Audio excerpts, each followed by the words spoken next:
Mak, Hello Aidil. nak balik dah ni. Oh nak balik. Okey nanti mak masak banyak Okey, ni buka rumah. Okay.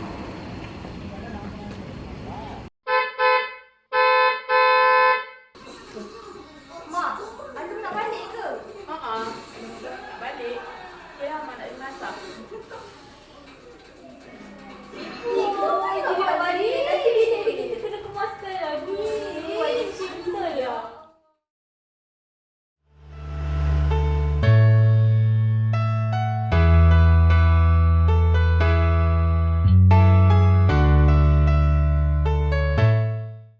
Assalamualaikum. Assalamualaikum, pakcik. Ya. Waalaikumsalam. Aidil balik dah pun. Baru ada. Dia Aidil. Dah.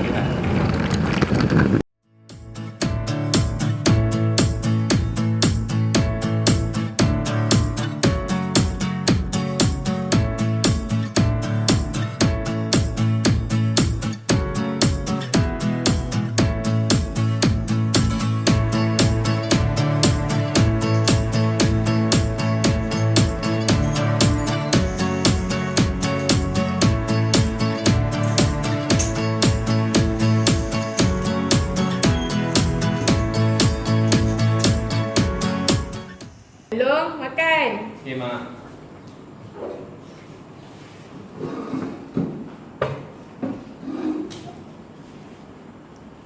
Dah basuh tangan belum?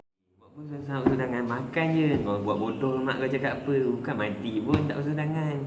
Alah, makan je. Ambil je. Tu. Cubik tu sikit. Cubik sikit tu terus makan. Basuh tangan. Kan dah adab. Nanti kan dapat sakit kan susah. Tangan tu kan bersih sangat pun. Pergi basuh tu. Pergi. Oh, lupa dah.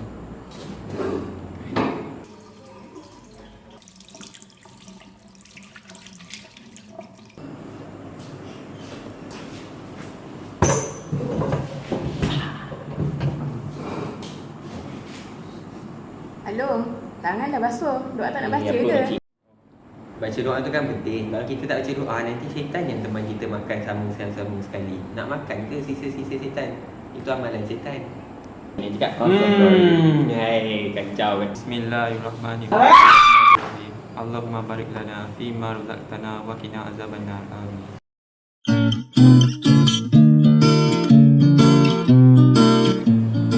Tu ambil ayam tu. Ikan apa tak? Makan ikan tak?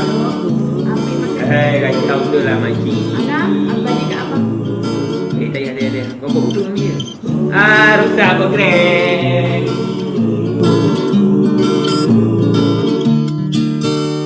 Mengapa harus terjadi lagi hawa nafsuku mengalahkan diri? Assalamualaikum warahmatullahi wabarakatuh. Okey, dalam makan dan minum kita ada beberapa adab makan dan minum. Antaranya yang pertamanya adalah basuh tangan sebelum dan selepas makan. Baca bismillah sebelum dan selepas makan. Bismillahirrahmanirrahim. Terdapat dalam satu sabda Rasulullah SAW daripada Umar bin Abu Salamah radhiyallahu anhu, katanya, sewaktu makan tangan saya berpindah dari piring ke piring. Lalu Rasulullah SAW berkata kepada saya, hai anak muda, bacalah bismillah, makanlah dengan menggunakan tangan kanan dan ambillah dari pinggan yang berada dekatmu sahaja. Hadis riwayat Sahih Bukhari. Seterusnya ialah kecilkan suapan, kunyah sehingga habis belum masukkan makanan yang baru. Ambil makanan yang terdekat. Okey, terdapat hadis Rasulullah SAW yang menyatakan bahawa daripada Umar bin Abi Salamah, dia menceritakan bahawa dulu aku pernah berada dalam asuhan Rasulullah SAW. Suatu hari pada saat makan, tanganku terulur hendak menjangkau talam. Tetapi Rasulullah SAW berkata kepadaku, wahai anak muda, makan dengan bacalah bismillah, makanlah dengan tangan kananmu, makanlah dengan apa yang berada dekat denganmu. Hadis riwayat Muslim dan Ibnu Majah. Okey, adab yang seterusnya ialah tidak bercakap ketika makanan masih berada di dalam mulut. Yang seterusnya ialah tidak meniup makanan yang masih panas seperti air kopi yang masih panas. Dan yang terakhir ialah tidak mencela makanan.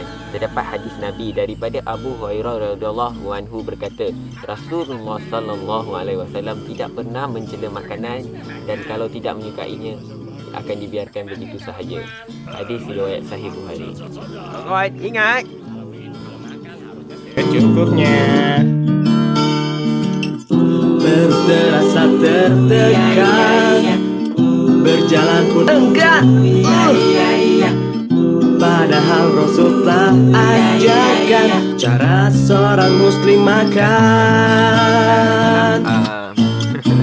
Sepertiga dari perutmu sila dengan makanan. Sepertiga dari perutmu biarkan minum. Okay, everyone shush. Sisakan sepertiga yang lagi. Boleh tak tunggu kameraman, director sekaligus dia ready? Jangan biarkan Action. dirimu belenggu nafsu setan.